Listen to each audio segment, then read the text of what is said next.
اس وقت میرے ساتھ افتخار ٹھاکر صاحب موجود ہیں۔ سر، ہم آپ کے دکھ میں برابر کے شریک ہیں۔ لوگوں کے دلوں پر ہمیشہ مسکراہٹیں بکھیرنے والا ایک خوبصورت انسان اس دنیا سے کوچ کر چکا ہے۔ بحیثیت فنکار تو ہم نے دیکھا کہ ہمیشہ خوشیاں بکھیرتے رہتے تھے، بحیثیت ایک دوست وہ کیسے تھے؟ اعوذ باللہ من الشیطان الرجیم، بسم اللہ الرحمن الرحیم۔ انا للہ و انا الیہ راجعون۔ اس کائنات کی ساری مخلوقیں اللہ کا مال ہے اور وہ اللہ کی طرف ہی جائیں گی۔ بے شک۔ طارق ٹیڈی صاحب سے میرے رشتے بہت زیادہ تھے، سٹرگل کے دوست تھے، میرے فیملی ممبر تھے، میرے چھوٹے بھائی تھے۔ ان ساری باتوں سے بڑھ کر وہ میرے محسن تھے۔ آج اگر میں دنیا میں کہیں پہچانا جاتا ہوں تو اس کی وجہ طارق ٹیڈی صاحب ہی تھے۔ ان کے ساتھ ایک ڈرامہ میں نے کیا تھا، ربا عشق نہ ہوئے۔ اس ڈرامے کے اندر اس شخص نے، اس شخصیت نے، شخص سے وہ بہت آگے تھے، انہوں نے مجھے بڑا رسپانس دیا۔ بہت ساری ایسی والیز جو ہوتی ہیں جو تھیٹر کے اندر ٹرمز استعمال کی جاتی ہیں، انہوں نے مجھے بنا کے دیں، اور پھر ان باتوں پہ ریئیکشن، رسپانس انہوں نے اتنا مجھے دیا کہ وہ ڈرامہ میری زندگی کو بدل کے چلا گیا۔ طارق ٹیڈی صاحب اپنی زندگی میں کوئی ایسی بات جو وہ کسی سے نہ کرنا چاہیں وہ مجھ سے کر لیا کرتے تھے۔ ان کے جتنے بھی فیملی معاملات تھے، ان کی وائف جو تھیں، اللہ پاک ان کو جنت الفردوس عطا فرمائے، بڑی سخی خاتون تھیں۔ وہ جب بھی کوئی گھر کا ایسا معاملہ ہوتا جو وہ کسی سے نہ کر پاتیں، یا طارق ٹیڈی صاحب سے اگر ان کو کوئی شکایت ہوتی تھی تو وہ مجھ سے بات کرتی تھی۔ اس کے بعد طارق ٹیڈی صاحب کا بیٹا ہے سونو، وہ بھی ہمیشہ مجھ سے ہی وہ بات شیئر کرتا تھا۔ آدھی رات کو بھی اگر میں نے کوئی کال کر کے اسے کوئی کام کہا ہے طارق ٹیڈی صاحب کو، تو انہوں نے اس کو فوراً انجام دیا۔ ان کے بچے، ان کی فیملی میرے ساتھ ہمیشہ 24/7 ٹچ رہتے تھے، اور مختلف جگہ پہ ہم ڈرامے کیا کرتے تھے، لیکن جب ہمارا ڈرامہ اکٹھا آ جاتا تھا، ہم زیادہ تر کام کرتے تھے الفلا تھیٹر میں دونوں، تو ریہرسل کے درمیان وہ، میں چونکہ جگت کرنے والا نہیں ہوں تو ان کے اندر وہ صلاحیت موجود تھی۔ بالکل محفل کی رونق ہوا کرتی۔ آج میں سمجھتا ہوں کہ تھیٹر کے اوپر جو جگت بندی یا جو ماحول ہے امان اللہ صاحب کا کریٹ کیا ہوا ہے۔ امان اللہ خان صاحب زیادہ میں ان کے ساتھ کام نہیں کر سکا، لیکن طارق ٹیڈی کے ساتھ میں نے بہت کام کیا۔ طارق ٹیڈی صاحب ہمیشہ مجھے والی بنا کے دیتے تھے تھیٹر کے اوپر۔ ریہرسل کے دوران ہم سائڈ پہ بیٹھتے، وہ کافی ساری باتیں جو مجھے نہیں آتی تھی وہ مجھے بنا کے دیا کرتا تھا۔ اچھا۔ میں پھر پورے کانفیڈنس کے ساتھ ان کو جگتیں کرتا تھا، یعنی انہی کو کرتا تھا جو انہوں نے بتائی ہوتی تھی۔ اس کے اوپر ان کا ریئیکشن اور اس کا رسپانس پوری دنیا کے اندر دیکھا جاتا تھا، اور ظاہر ہے وہ اپریسیشن تو مجھے ہوتی تھی، لیکن حقیقت میں اس کے حقدار جو تھے وہ طارق ٹیڈی صاحب تھے۔ طارق ٹیڈی صاحب بہت ہی خاموش سخی تھے۔ اچھا۔ ان کی وائف بھی، ان کو ہر وقت فکر رہتا تھا، کیونکہ ان کا گھر جو ہے وہ عیدی سینٹر کے قریب ہے۔ عیدی سینٹر کے اوپر نا جی 3 وقت کا کھانا دیا جاتا ہے، بالکل۔ اور طارق ٹیڈی صاحب کی وائف کی ہمیشہ یہ کوشش ہوتی تھی کہ وہ 1 وقت کا پہنچائیں یا 2 وقت کا پہنچائیں، وہ لازمی پہنچاتی تھی۔ اور طارق ٹیڈی صاحب جو ہیں اگر خود نہ کسی کی مدد کر سکتے ہوں، اول تو ان کی کوشش ہوتی تھی کہ وہ خود ہی وہ معاملہ سنبھالیں، اگر وہ نہ کر سکتے ہوں تو وہ پھر نسیم وکی صاحب سے کہتے، مجھے کہتے، ناصر چنیوٹی صاحب سے کہتے، لیکن وہ ارینج کر کے دیتے تھے ان کو روزانہ ایک ٹائم کا۔ تھیٹر کے اوپر جو سٹاف کام کرتا ہے تھیٹروں کے اوپر، ان کی تنخواہ کوئی اتنی زیادہ نہیں ہوتی، وہ بیچارے بڑے مشکل میں ہوتے ہیں۔ خاص طور پہ جو تھیٹر کا سٹاف ہوتا ہے ان کی بچوں کی فیسیں ہر مہینے جانی بڑی مشکل ہوتی ہیں، بالکل اور آج کل کے دور میں بچوں کی فیسیں ادا کرنا بڑا مشکل ہوتا ہے، لیکن وہ طارق ٹیڈی صاحب کو وہ فکر لگی ہوتی تھی کہ یار مہینے کا اینڈ ہونے والا ہے، آگے پہلے ویک میں فیسیں دینی ہیں، اگر خود کر سکتے وہ خود کرتے، ورنہ مجھ سے، ناصر چنوٹی صاحب سے، نسیم وکی صاحب سے، ارشد چودھری صاحب سے، جس سے بھی کہیں سے بھی وہ ارینج کرتے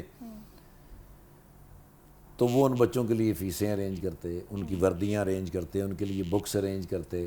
بالکل بعض اوقات وہ مجھ سے زیادہ آ کے کہا کرتے تھے کہ سبزہ زار اور اسکیم موڑ کے ایریے میں جو پرائیویٹ سکول ہیں ان میں نا جی وہ جا کر ان کے آفس سے پوچھتے تھے کہ کوئی آپ کے پاس کوئی ایسے بچے تو نہیں ہیں جو فیس نہ ادا کر سکتے ہوں، اچھا پھر وہ مستقل یہ کام کرتے تھے کہ ان کی فیسیں وہ ادا کرتے تھے۔ جب بھی ان کی طبیعت خراب ہوئی یا وہ ڈسٹرب ہوئے انہوں نے سب سے پہلی کال مجھے کی۔ ڈاکٹر صابر صاحب ہمارے بڑے ہی پیارے دوست ہیں، ان کو کال کرتے تھے، مجھے کال کرتے تھے۔ جب وہ لاسٹ ہاسپٹل میں گئے تو میں اور ناصر چنوٹی صاحب یو کے میں تھے، فلم کا شوٹ چل رہا تھا، مجھے ان کے بچے نے بتایا کہ طبیعت زیادہ خراب ہے، کام وہاں پر بہت زیادہ تھا، ہم دونوں میں سے کوئی ایک شخص آ سکتا تھا۔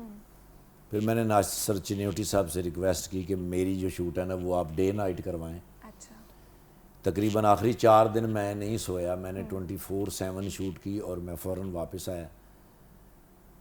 آخری پھر 5-6 دن جو تھے وہ میں نے ان کے ساتھ ہی گزارے تھے۔ تو ان آخری جو 5-6 دن آپ نے ان کے ساتھ گزارے، کیسی میموریز آپ کی ان کے ساتھ بنی؟ وہ نا جی پری کوما میں چلے گئے تھے۔ اچھا میری ایک بیٹی ہے جی مومنہ، اس سے وہ بہت پیار کرتے تھے، بچپن سے ہی نا جی وہ اس کو اٹھاتے تھے، اس سے کھیلتے تھے۔ جب مجھے یہ پتہ چلا کہ یہ پری کوما کی پوزیشن ہے تو میں اپنی بیٹی کو لے کے گیا وہاں ہاسپٹل، تو پہلے ڈاکٹروں نے مجھے منع کیا، اس نے کہا جی نہ جائیں اندر، ان کی طبیعت زیادہ خراب ہے، لیکن میں ریکویسٹ کر کے اندر گیا۔ انہوں نے کوئی 12 سے 18 سیکنڈ دیکھا ہے میری بیٹی کو، اچھا اور اس کے بعد انہوں نے کہا مومنہ، اچھا تو ڈاکٹر صاحب نے میری طرف دیکھا، انہوں نے کہا یہ پہلی بچی ہے اس 2 دن کے درمیان جس کو انہیں پہچانا۔ مطلب وہ پیار اس سے اتنا کرتے تھے کہ اسے دیکھا ہے اور اسی وقت اس کا نام لے لیا۔ اور پھر میری طرف دیکھا اور ڈاکٹر صاحب کو انہوں نے کہا کہ یہ میرے بڑے بھائی بھی ہیں اور میرے ابو کی جگہ بھی ہیں۔ پھر میں نے اپنی وائف کی ریکویسٹ کی کہ ان کو آنے دیں اندر، وہ بڑی پریشان ہے۔ پھر میری وائف بھی اندر آ گئی۔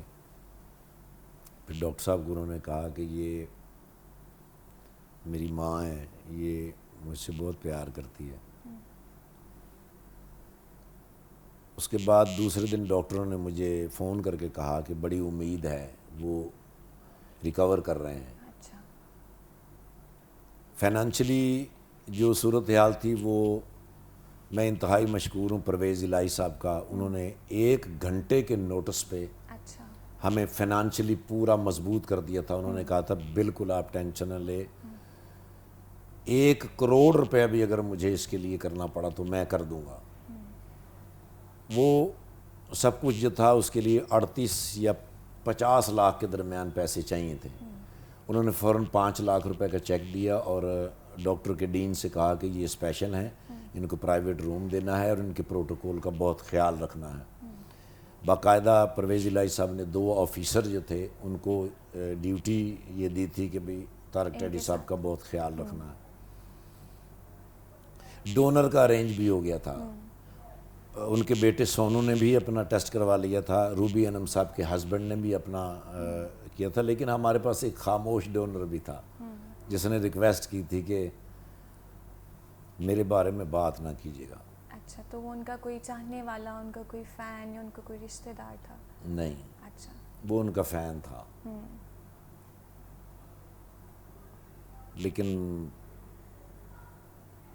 وقت اور مقام ٹکرا جائے تو کچھ نہیں ہو سکتا۔ بالکل اللہ کا نظام بڑا ہی مضبوط اور پاورفل ہے۔